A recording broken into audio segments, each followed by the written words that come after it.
வணக்கம் நண்பர்களே. இந்த வீடியோல நம்ம என்ன தகவல் பார்க்க போறோம்னா, விஜயகாந்துக்கு இறுதி சடங்கு செய்த விஜய பிரபாகரன், சண்முக பாண்டியன் கண்ணீருடன் அப்பாவுக்கு அஞ்சலி செலுத்திய காணொளி இணையதளத்துல வெளியாகி ஒட்டுமொத்த திரையுலகையும் ஒட்டுமொத்த அரசியல் தலைவர்களையும் அதிர்ச்சியடை வைத்துள்ளது. நிறைய பிரபலங்கள் விஜயகாந்த் அவர்களுக்கு நிறைய பேர் அஞ்சலி செலுத்தி வந்தாங்க.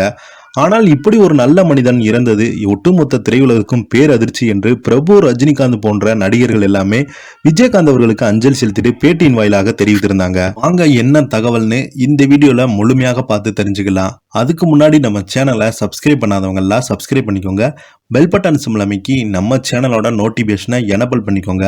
நாங்க போடுற வீடியோ உங்களுக்கு உடனுக்குடனே வந்து சேருவோம். மறைந்த புரட்சி கலைஞர் விஜயகாந்த் திருவுருடலுக்கு தமிழ்நாடு முதலமைச்சர் மு.க.ஸ்டாலின் தலைமையில் முழு அரசு மரியாதை அளிக்கப்பட்டது. 72 குண்டுகள் முழங்க விஜயகாந்த் உடல் நல்லடக்கம் செய்யப்பட்டது. அரசு மரியாதை முடிந்தவுடன் விஜயகாந்த் அவர்களுக்கு குடும்ப வழக்கப்படி சாங்கியம் சம்பிரதாயங்களாம் நடைபெற்று வந்தது. இறுதிச் சடங்கில் அப்பாவுக்கு அவருடைய இரு மகன்களான விஜய பிரபாகரன் மற்றும் சண்முக பாண்டியன் அவர்கள் இறுதி சடங்கு செய்தாங்க. இறுதி ஊர்வலத்தில் கண்ணீர் மல்க தந்தையை பறிகொடுத்து விட்டு கதரும் மகன்கள் இருவருமே அழுது கொண்டு வந்ததை போலவே இறுதிச் சடங்கில் மாலை அணிந்து கொண்டு திருநீர் பட்டை அடித்து கொண்டு இறுதிச் சடங்கை செய்தி முடித்தாங்க. மீடியாக்கள் வெளியேறும்படி உத்தரவிட்டாங்க.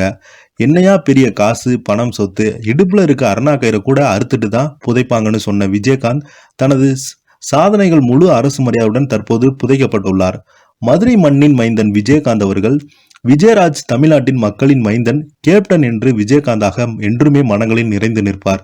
இரு மகன்களை தொடர்ந்து குடும்ப உறுப்பினர்கள் விஜயகாந்தின் உடலுக்கு இறுதி சடங்குகளை முறையாக செய்து முடித்தாங்க.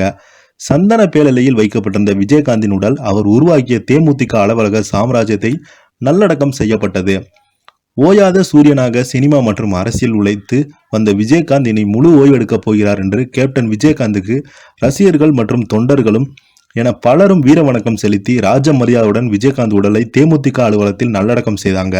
இதனைத் தொடர்ந்து பத்திரிகையாளர்களை சந்தித்த மனைவி பிரேமலதா விஜயகாந்த் அவங்க பார்த்தீங்கன்னா, தமிழ்நாடு அரசுக்கு மிக நன்றி. என்னுடைய கணவர் இறுதி ஊர்வலத்துக்கு ஒத்துழைப்பு கொடுத்த அனைத்து காவல்துறைகளுக்கும், திரைப்பிரபலங்களுக்கும், அரசியல் சார்ந்த நண்பர்களுக்கும் அனைவருக்கும் நன்றி என அந்த பத்திரிகையின் வாயிலாக தெரிவித்திருந்தாங்க.